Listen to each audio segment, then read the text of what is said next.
Students, online lecture की कड़ी के अंदर मैं महिपाल सिंह एक बार फिर से आपका स्वागत करता हूं। तो लास्ट क्लास में अपन शौक के बारे में पढ़ रहे थे और अपन कार्डियोजेनिक शौक पढ़ चुके हैं। आज हम दूसरा टाइप जो शौक का है उसके बारे में पढ़ेंगे। सेकंड जो टाइप है शौक वो है हाइपोवॉल्यूमिक शौक।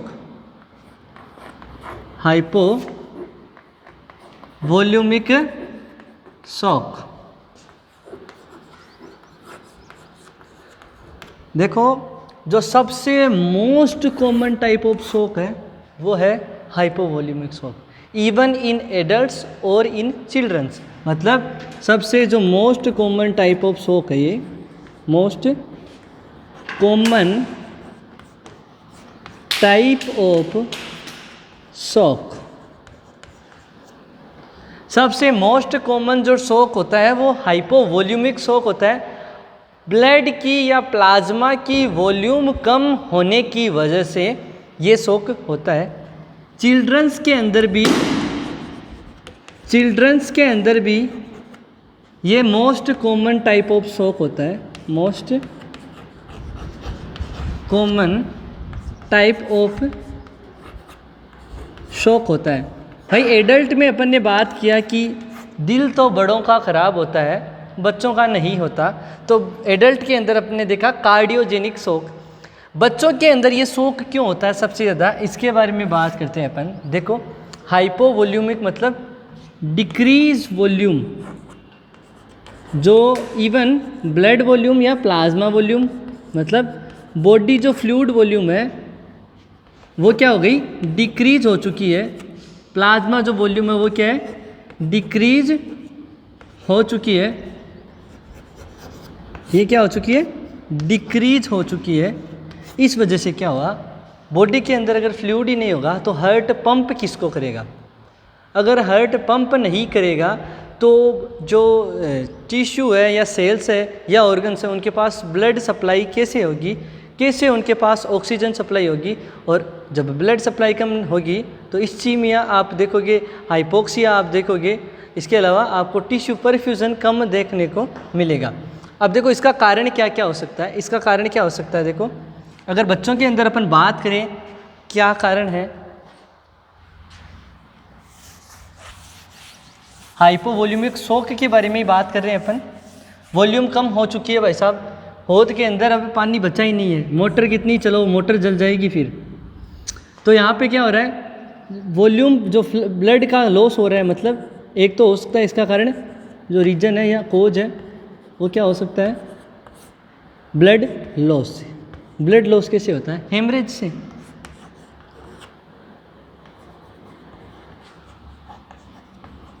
तो हेमरेज होगा तो हाइपोवॉल्यूमिक शॉक देखने को मिल सकता है। इसके अलावा वोमिटिंग, फ्लूइड लॉस होगा एक चीज़। दूसरी बात डायरिया।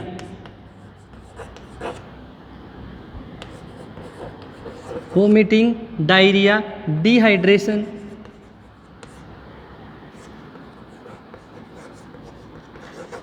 वोमिटिंग और डायरिया दोनों ही क्या करते हैं, डिहाइड्रेशन कर रहे हैं। तीसरा कारण डिहाइड्रेशन है। डायरिया ये क्या करता है, मोस्ट कॉमन कोज है। मोस्ट कॉमन कोज है किसका, most common cause of death. Most common cause of death in toddler. मतलब जो 1 से 3 साल तक के जो बच्चे होते हैं उनके अंदर most common cause of death होता है। न्यूबॉर्न होता है उसमें जो most common cause of death होता है। अगर न्यूबॉर्न की बात की जाए, न्यूबॉर्न की अगर बात करें तो न्यूबॉर्न में क्या है, प्री मैच्योरिटी क्या होता है, कोज होता है डेथ का मोस्ट कॉमन। इसके अलावा अगर इन्फेंट की बात करें, अगर अपन इन्फेंट की बात करें तो इन्फेंट में जो मोस्ट कॉमन कोज होता है वो रेस्पिरेटरी अरेस्ट हो सकता है। मतलब न्यूमोनिया जैसी condition most common cause of death हो सकती है, न्यूमोनिया इन्फेंट के अंदर। और जो बच्चे हैं 1 से 3 साल के, अर्थात जो टोडलर है, उनमें most common cause of death diarrhoea है। और ये डायरिया ही सबसे बड़ा कारण है बच्चों के अंदर हाइपोवॉल्यूमिक शॉक करने का। ये डायरिया ही सबसे मोस्ट कॉमन कारण है, रीजन है बच्चों के अंदर हाइपोवोल्यूमिक शॉक करने का।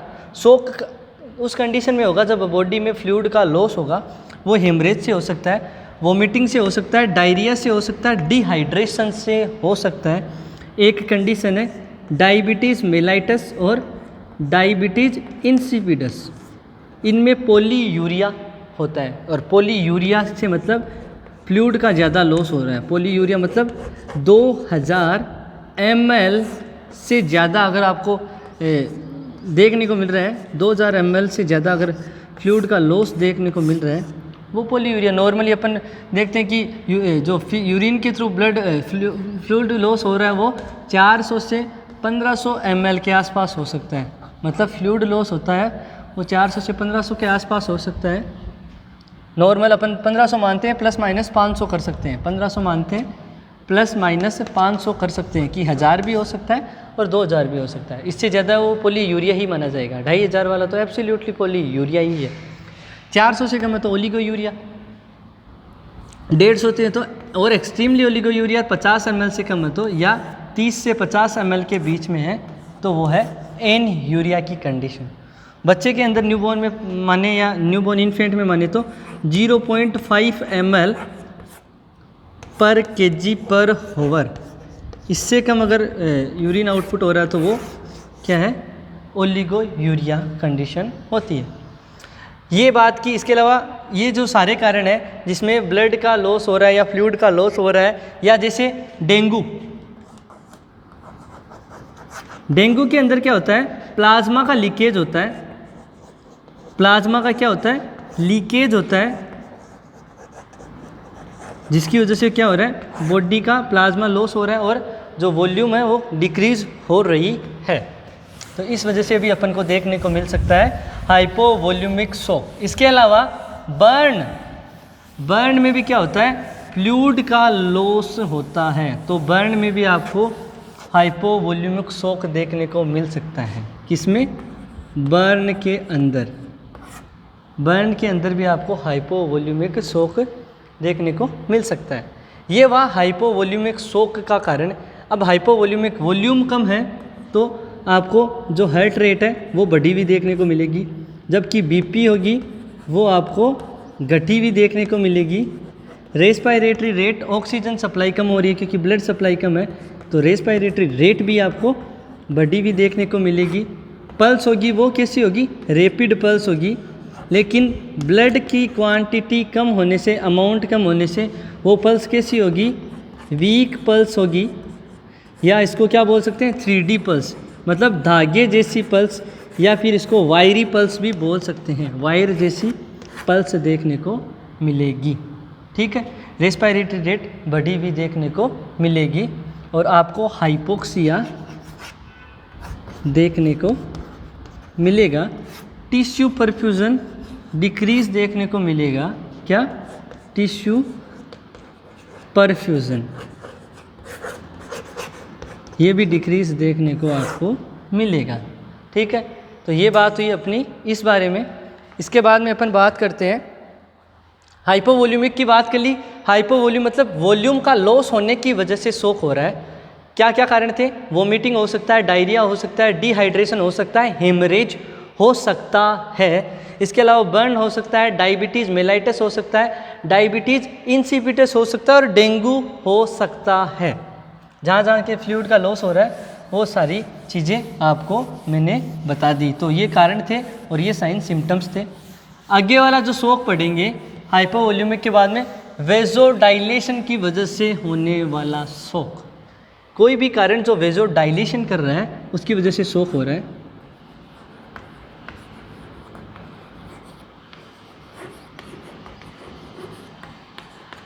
वेजोडाइलेशन की वजह से होने वाले शॉक के बारे में अपन पढ़ेंगे। वेजोडाइलेशन के अंदर अपन ने पढ़ा कि क्या हो रहा है, शॉक किस वजह से हो रहा है, शॉक किस वजह से हो रहा है, shock occurs due to the vasodilation. और जब वेजोडाइलेशन होता है तो क्या होता है, मतलब अपन ने बात की पाइपलाइन की, कि पाइप का जो आगे का सिरा है वो डायलेट हो गया, तो पाइप से जो पानी जाना चाहिए दूर वो नहीं जाएगा, वो पानी वहीं गिर जाएगा। मतलब यहाँ पे क्या होगा, जो टिश्यू परफ्यूजन होगा, जो टिश्यू परफ्यूजन होगा वो क्या हो जाएगा, डिक्रीज हो जाएगा। किस वजह से डिक्रीज होगा, क्योंकि जो पेरिफेरल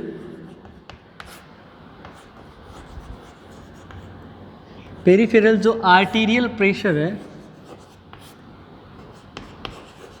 पेरिफेरल जो आर्टीरियल प्रेशर है वो डिक्रीज हो चुका है। पेरिफेरल आर्टीरियल प्रेशर डिक्रीज हो चुका है, या फिर इसको क्या बोल सकते हैं, डिक्रीज पेरिफेरल रेजिस्टेंस। मतलब पेरिफेरल जो रेजिस्टेंस है वो क्या हो चुका है, कम हो चुका है। किस वजह से, वेजोडाइलेशन की वजह से पेरिफेरल रेजिस्टेंस कम हो चुका है, आर्टीरियल जो प्रेशर कम है उस वजह से जो टिश्यू परफ्यूजन होगा वो कम हो जाएगा, और आपको देखने को मिलेगा कौन सा, शोक की कंडीशन। किस वजह से, वेजोडाइलेशन की वजह से। तो यहाँ पे अपन कंडीशंस देखेंगे, एक होता है एनाफाइलेटिक शॉक, एक होता है एनाफाइलेटिक शॉक। इसके अंदर एक है एनाफाइलेक्टिक शॉक।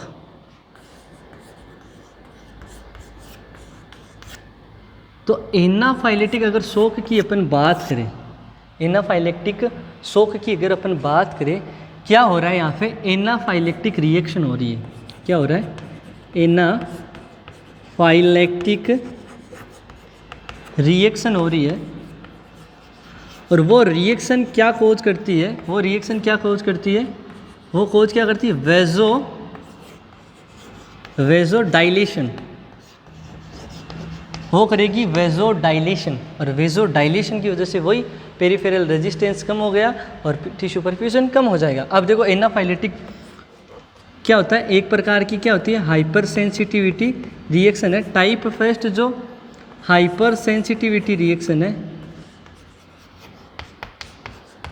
टाइप फर्स्ट जो हाइपर सेंसिटिविटी रिएक्शन है उसको क्या बोल रहे हैं अपन, anaphylactic reaction. Anaphylactic reaction type first hyper sensitivity reaction है ये। अब बात करें जो एनाफाइलेटिक रिएक्शन होती है उसमें क्या होता है, एनाफाइलेटिक रिएक्शन में क्या होता है कि एनाफाइलेटिक रिएक्शन में क्या होता है, हिस्टामिन रिलीज होता है। जो मेन जो कारण है एनाफाइलेटिक रिएक्शन वो है release of histamine. Histamine release होगा, हिस्टामिन कहाँ से रिलीज होगा, मास्ट सेल से। ये जो नाम से तो मस्त होगी, लेकिन ये मास्ट सेल बड़ी बेकार है। ये हिस्टामिन, सीरोटोनिन, प्रोस्टाग्लैंडिन ऐसे को रिलीज़ करती है। और हिस्टामिन क्या एक प्रकार का न्यूरोट्रांसमीटर होता है और ये वेजोडाइलेशन करता है। ये हिस्टामिन रिलीज़ कब होता है, जब भी एलर्जिक कंडीशन होती है या कोई भी एलर्जन आता है तो आईजीई का लेवल बढ़ता है। आईजीई मास्ट सेल से बाइंड होती है और मास्ट सेल से क्या करती है, हिस्टामिन को रिलीज करवाती है। मास्ट सेल से क्या करवाती है, हिस्टामिन को रिलीज करवाती है। ओके,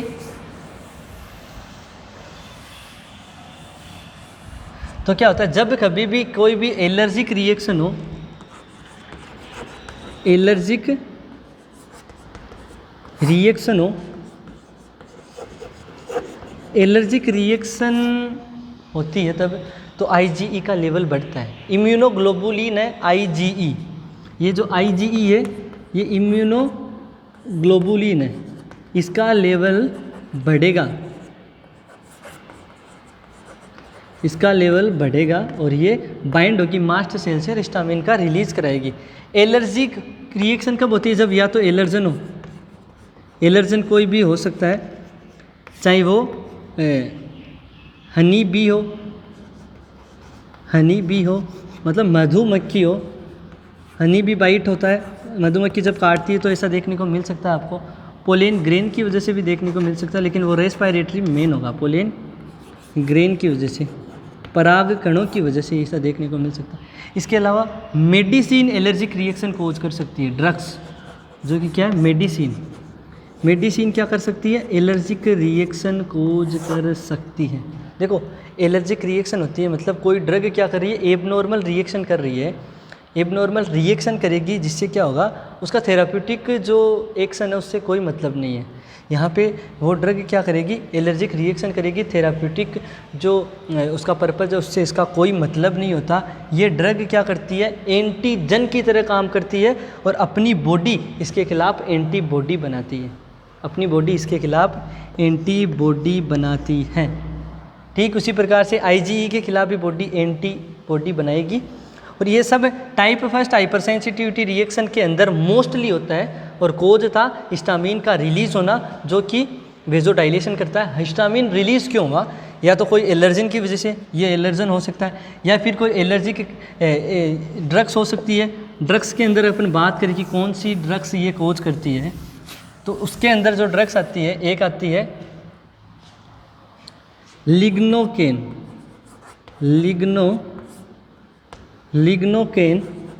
या लिडोकेन, एनेस्थेटिक एजेंट है एक प्रकार का जो कि क्या करता है, एनाफाइलेटिक रिएक्शन शो कर सकता है। दूसरा है स्ट्रेप्टोमाइसिन एक प्रकार की एमाइनो ग्लाइकोसाइड कैटेगरी की बैक्टीरियोस्टैटिक ड्रग है। ठीक है, स्ट्रेप्टोमाइसिन ऐसा कर सकती है। इसके अलावा सिफेलोस्पोरिन फ्लोरोपिनोलोन कैटेगरी की ड्रग है, फ्लोरोपिनोलोन कैटेगरी की ड्रग है। ब्रॉड स्पेक्ट्रम है दोनों ही ड्रग, और बैक्टीरियोसिडल का एक्शन, बैक्टीरियोसिडल करती है मतलब बैक्टीरिया को किल करने का काम करती है। सिफेलोस्पोरिन कौन सी ड्रग में आती है, ये तो क्या है एमाइनो ग्लाइकोसाइड, ये फ्लोरोक्विनोलोन कैटेगरी की दो ड्रग्स। तीसरी है लिग्नोकेन जो कि एनेस्थेटिक एजेंट है, सुन के लिए काम में लिया जाता है। इसके अलावा था आयरन, ये आयरन भी टॉक्सिसिटी करता है। आयरन जितना बॉडी के लिए प्रीसियस है उतना ही हार्मफुल है। जब क्या होता है, या तो आयरन की अधिकता हो, आयरन का इंटेक ज़्यादा हो, या फिर हो सकता है आयरन का मतलब हीमोलाइटिक एनीमिया हो, आयरन का RBC का ब्रेकडाउन हो रहा है, ज़्यादा आयरन फ्री हो रहा है। वो आयरन जो ड्यूडेनम की जो एपिकल सरफेस है उसके द्वारा क्या होगा, जो एपोफेरिटिन है उससे बाइंड होगा और वो स्टोर होगा। आयरन क्या होगा, स्टोर होगा, और स्टोर फॉर्म आयरन की फेरिटिन होती है। जब लंबे समय तक फेरिटिन फॉर्म में आयरन स्टोर रहता है तब क्या होता है, वो टूटता है हीमोसिडेरिन में। हीमोसिडेरिन का जब लेवल बढ़ता है उस कंडीशन को बोलते हैं हीमोसिडेरोसिस। और ये हीमोसिडेरोसिस मतलब बढ़ा हुआ हीमोसिडेरिन का लेवल जब सेल्स को, बॉडी की सेल्स को डैमेज करेगा उसको बोलेंगे हीमोक्रोमेटोसिस। तो आयरन भी क्या है, टॉक्सिसिटी कोज करता है। तो ये मेडिसिन्स है, स्ट्रेप्टोमाइसिन, सिफेलोस्पोरिन, लिग्नोकेन, आयरन, ये सब क्या करती है, एनाफाइलेटिक रिएक्शन मतलब type first hyper sensitivity reaction करती है, जहाँ वेजोडाइलेशन होता है। और वेजोडाइलेशन की वजह से अपन को देखने को मिलता है वहाँ पे शोक की कंडीशन। दोनों के खिलाफ, IgE के खिलाफ भी और हिस्टामिन दोनों ही जब आते हैं बॉडी के अंदर वेजोडाइलेशन कर रहे हैं, IgE के खिलाफ एंटीबॉडी बनती है, और ड्रग्स होती है वो भी एंटीजन की तरह काम करती है, उसके खिलाफ भी एंटीबॉडी अपनी बॉडी बनाएगी। आगे अपन बात करें, एनाफाइलेटिक बात हो गई। दूसरा है इसी के अंदर सेप्टिक शॉक।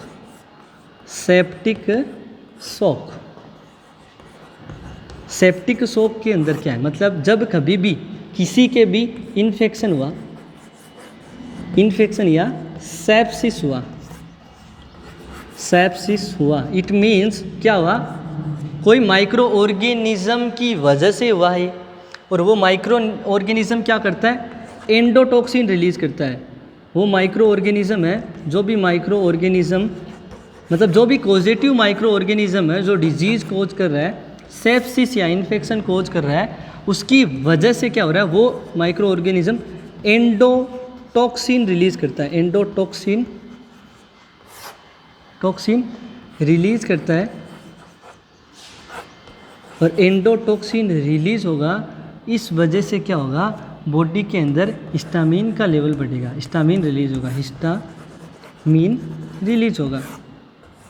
जब भी एंडोटॉक्सिन का लेवल बढ़ता है तो एंडोटॉक्सिन क्या करते हैं, हिस्टामिन को रिलीज कराएंगे, और ये हिस्टामिन क्या करता है, वेजोडाइलेशन, और वेजोडाइलेशन की वजह से क्या होगा, जो पेरिफेरल रेजिस्टेंस है वो कम हो गया, टिश्यू परफ्यूजन कम हो जाएगा और शोक की कंडीशन आपको देखने को मिलेगी। ठीक है, आगे अपन बात करेंगे।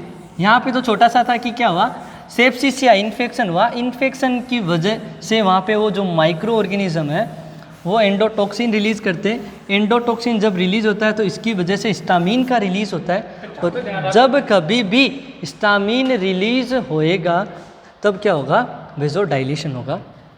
ठीक है, अब अपन बात करते हैं सबसे लास्ट वाला, वो कौन सा होता है, न्यूरोजेनिक शॉक।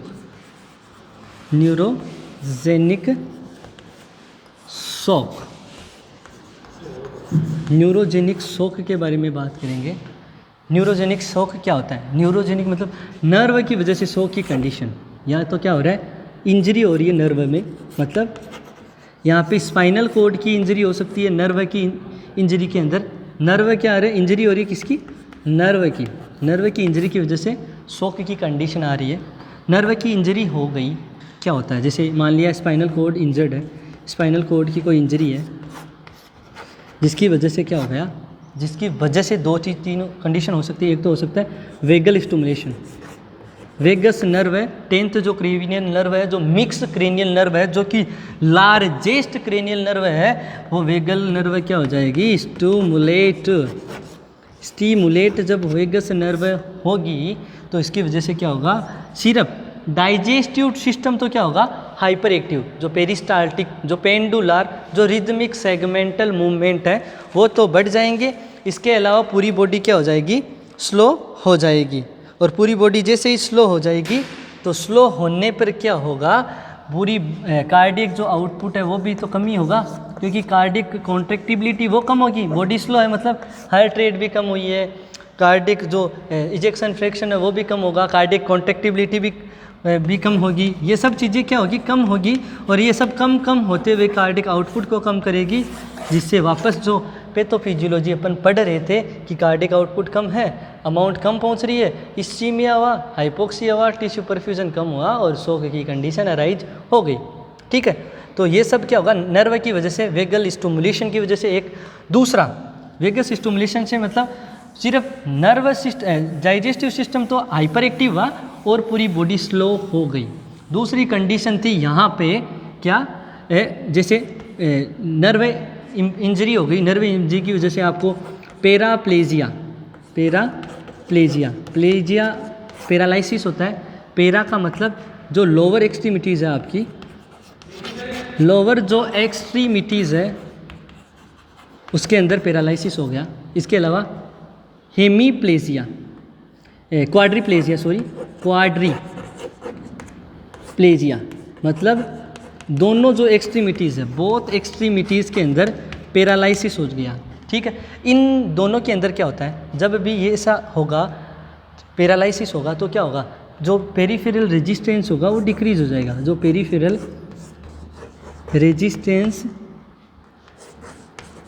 होगा वो क्या हो जाएगा, डिक्रीज हो जाएगा, पेरिफेरल रेजिस्टेंस डिक्रीज हो जाएगा, और पेरिफेरल रेजिस्टेंस कम होगा तो टिश्यू परफ्यूजन कम हो जाएगा, और टिश्यू परफ्यूजन कम होने की वजह से आपको शोक देखने को मिलेगा। किस वजह से शोक था, नर्व इंजरी की वजह से, मतलब क्वाड्रिप्लेजिया हो सकता है, पैराप्लेजिया हो सकता है, या वेगल स्टिमुलेशन हो सकता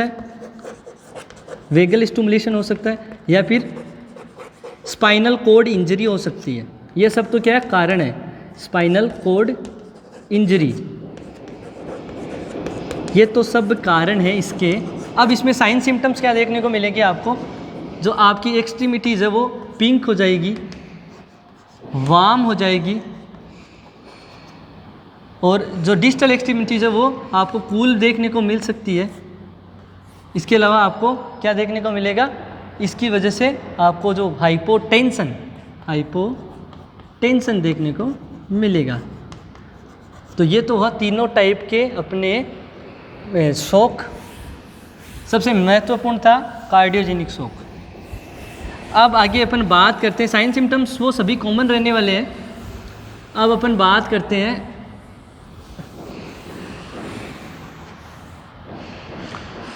अब यहाँ पे बात करते हैं ट्रीटमेंट मोर्टालिटीज़ की, मैनेजमेंट की। तो सबसे पहले नर्सिंग मैनेजमेंट करेंगे, नर्सिंग मैनेजमेंट।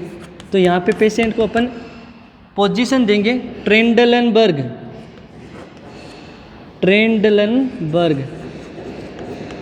ट्रेंडलनबर्ग पोजीशन अपन प्रोवाइड करेंगे, या फिर सुपाइन दे सकते हैं। किस वजह से कि यहाँ पे क्या हो रहा है, हाइपोक्सिया हो रहा है। हाइपोक्सिया की वजह से ब्रेन को ऑक्सीजन सप्लाई कम हो रही है, न्यूरोलॉजिकल चेंजेस आ रहे थे, ऑक्सीडेटिव स्ट्रेस बढ़ रहा था, ग्लूटामिक एसिड का रिलीज होने की वजह से और सेल डेथ हो रही थी। तो इन सब कंडीशंस को हटाने के लिए ब्रेन को ब्लड सप्लाई करवाएंगे, इसलिए पाँव पेशेंट के ऊपर कर देंगे और ट्रेंडलनबर्ग पोजीशन दे देंगे। इसके अलावा अगर हाइपोवोल्यूमिया है तो ब्लड ट्रांसफ्यूज़न कर देंगे। क्या कर देंगे? ब्लड ट्रांसफ्यूज़न कर सकते हैं। इसके अलावा क्रिस्टलोइड सॉल्यूशन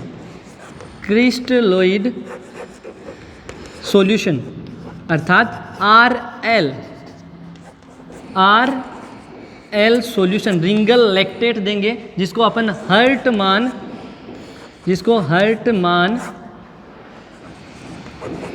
सॉल्यूशन बोलते हैं, हर्टमान सॉल्यूशन बोलते हैं। ये हर्टमान नाम पॉपुलर है क्योंकि एक होता है हर्टमान साइन, जब औरत कंसेप्शन कर लेती है, प्रेगनेंसी कंसीव कर लेती है, तो उसमें क्या होता है, उसका जो MC साइकिल वो तो कंटिन्यू ही है ना, क्योंकि उसी MC साइकिल के 14 डेज ओवुलेशन हुआ और वो फर्टिलाइज हुई और कंसीव कर ली प्रेगनेंसी उसने।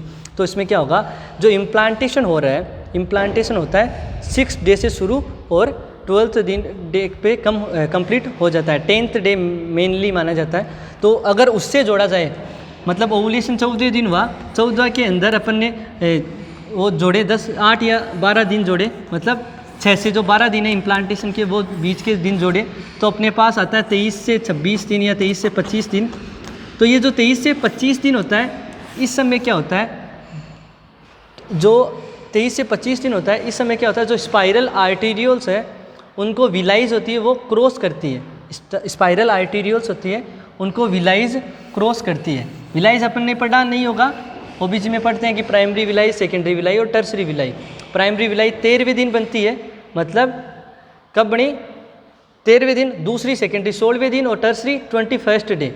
ठीक है, तो यहाँ पे क्या हुआ, वो ओवुलेशन से जुड़ता है सब, है ना। तो मतलब जैसे विलाइज एम्बेडेड होना शुरू कर दी, है ना, मतलब 25वें दिन के आसपास प्राइमरी विलाइज जब एम्बेडेड होगी स्पाइरल आर्टेरियोल में, तो ब्लीडिंग होगी, और वो ब्लीडिंग ही क्या होती है, हर्टमान, जो ये तो क्या है, हर्टमान सॉल्यूशन, वो है हर्टमान साइन। एक होता है हर्टमान प्रोसीजर, अपन हर्षप्रंग डिजीज़ पढ़ते हैं, उसके अंदर अपन करते हैं क्या करते हैं, वो हर्टमान प्रोसीजर करते हैं। हर्टमान प्रोसीजर का मतलब होता है प्रोक्टोसिग्मोइडेक्टोमी। ठीक है, एक्टोमी का मतलब होता है रिमूवल, प्रोक्टो मतलब रेक्टम के रिगार्डिंग होता है, सिग्मोइड क्या है, एक ऐसे शेप का लास्ट पार्ट होता है सिग्मोइड कोलन, लार्ज इंटेस्टाइन का। ठीक है, तो हर्टमान सॉल्यूशन की बात हो गई, हर्टमान साइन की बात हो गई, एक होता है हर्टमान पाउच जो गाल ब्लेडर के अंदर होता है। ठीक है, तो ये तो अपनी नॉर्मल बातें थी। हाइपोवोल्यूमिया में ब्लड ट्रांसफ्यूजन किया, क्रिस्टलोइड सॉल्यूशन अर्थात RL दिया। इसके अलावा जब भी सेप्टिक या जो एनाफाइलेटिक शॉक होगा, सेप्टिक या एनाफाइलेटिक शॉक होगा, तो वहाँ पे अपन एड्रीनलिन ड्रग देंगे। एड्रीनलिन, मेडिकल मैनेजमेंट में एड्रीनलिन, जो कि क्या है, ADR के नाम से जानी जाती है, वेसोप्रेशर है, सिम्फेथोमाइमेटिक है, सिम्फेथोमाइमेटिक, मिमिटिक मतलब मिमिक्री करती है सिम्फेथेटिक की, ये सिम्पैथेटिक एक्टिवेशन करती है। तो ये देखो जो ड्रग है वो क्या करेगी, जो पेरिफेरल रेजिस्टेंस है उसको, जो घटा हुआ है उसको बढ़ाएगी। ठीक है, इसकी वजह से क्या होगा, टिश्यू परफ्यूजन भी अच्छा होगा। लेकिन इसका एक प्रॉब्लम है, ये सिम्पैथेटिक एक्टिविटी मतलब हार्ट पे लोड बढ़ाएगी, हार्ट का काम बढ़ाएगी, जिसकी वजह से हार्ट को ऑक्सीजन सप्लाई बढ़ेगी, ऑक्सीजन सप्लाई की डिमांड बढ़ेगी। ज़्यादा ऑक्सीजन सप्लाई होगी, ऑक्सीजन की डिमांड बढ़ रही है, ऑक्सीजन कम मिल रही है तो एंजाइना जैसी कंडीशन, इसके अलावा मायोकार्डिक इस्चीमिया जैसी कंडीशन आपको देखने को मिल सकती है। तो ये प्रिकॉशन है कि इन कंडीशन में ये मेडिसिन नहीं देनी। कहाँ नहीं देनी, एंजाइना में, क्योंकि ये डिमांड बढ़ा रही है, तो ऑक्सीजन सप्लाई चाहिए, ऑक्सीजन सप्लाई नहीं हुई, इस वजह से मायोकार्डियल इस्चीमिया हुआ, इस्चीमिया की वजह से क्या हो गया, इस्चीमिया की वजह से क्या हुआ, पेन हुआ, जिसको अपन ने एंजाइना बोला। इस्चीमिया की वजह से पेन हुआ, जिसको अपन ने एंजाइना मिला। ऑक्सीजन डिमांड बढ़ी थी, O2 डिमांड वो बढ़ी थी, किसकी, मायोकार्डियल मसल की। तो इन कंडीशन में अपन ये नहीं देंगे। अगर इसकी डोज की बात करें, ये क्या करती है, एक तो वेजो कॉन्स्ट्रिक्शन करेगी, जो पेरिफेरल आर्टीरियल है उनमें कॉन्स्ट्रिक्शन करेगी, मतलब कि पेरिफेरल रेजिस्टेंस या सिस्टेमिक जो पेरिफेरल रेजिस्टेंस है या सिस्टेमिक पेरिफेरल प्रेशर है वो बढ़ाएगी, मतलब आर्टीरियल प्रेशर ये बढ़ा रही है ड्रग, जिस वजह से टिश्यू परफ्यूजन भी बढ़ेगा। तो इसकी अगर डोज की बात करें, डोज होती है इसकी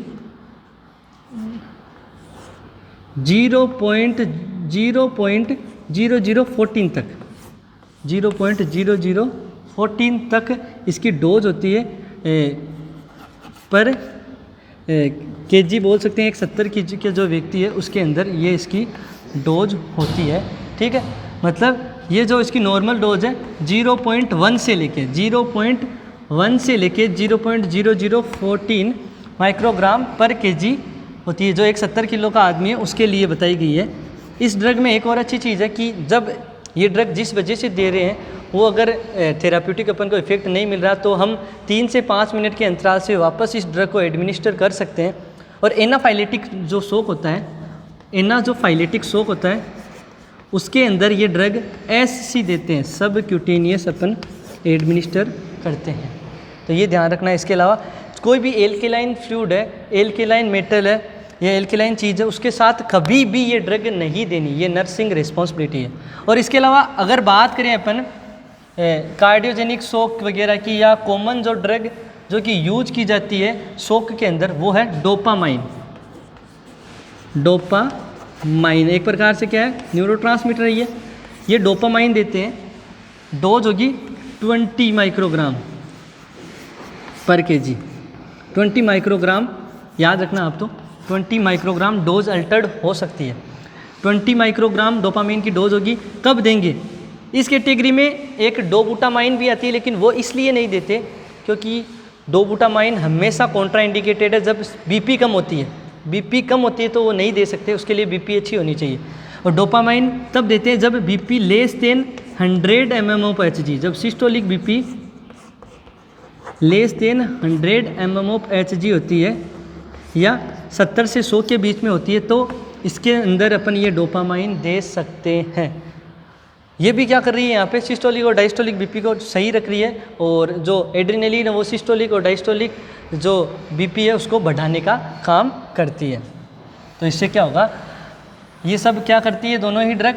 ये ड्रग क्या करेगी, जो कार्डियक है, हार्ट है, हार्ट से जो कार्डिक आउटपुट है उसको बढ़ाने का काम करती है, और कार्डिक आउटपुट बढ़ेगा तो टिश्यू परफ्यूजन भी बढ़ेगा, और ये शॉक की कंडीशन है इसको इरिवर्सिबल किया जा सकता है, मतलब नॉर्मल की तरफ खदेड़ा जा सकता है। तो ये था अपना शॉक। तो आज की क्लास यहीं कंप्लीट होती है। नेक्स्ट क्लास में पढ़ेंगे blood transfusion. Thank you students.